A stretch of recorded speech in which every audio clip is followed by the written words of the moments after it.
So fix guys, fix natin DIY guys. Ito kasi may problema ako sa aking MIDI guitar. Ito yung aking Casio MIDI guitar. Ang problema ko sa Casio MIDI guitar ko, ito. Makita ko sa inyo guys. Baka magdikit kasi ito eh. Pinix ko, bali ang ginawa ko dyan guys.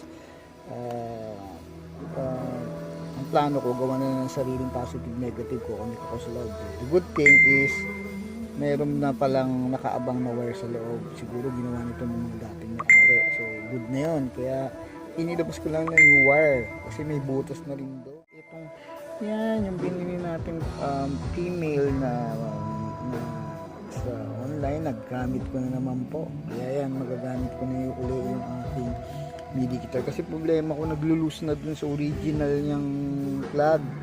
So sabi ko kailangan ko gumawa ng isa pang lalagayan. Okay, so saksakan, kaya ito na ginawa ko yan, dyan ko na siya nilagay.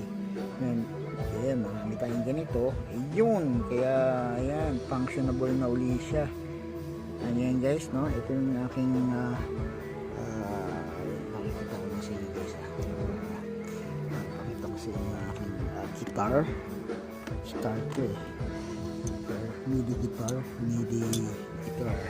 so guys, yun o, Casio MIDI guitar. Dilim eh, madilim dito sa amin. Yan, makita nyo guys, yan ang aking Casio MIDI guitar. Ganda guys. Ang bili ko lang dito ay 2.5 lang bili ko dito. Naalala ko pandemic ko nabili to eh, naalala ko pandemic. So may extra pera pa ako, binili ko na kasi gusto ko paka-forma kasi. Yan guys, no, ang demo ko sa inyo.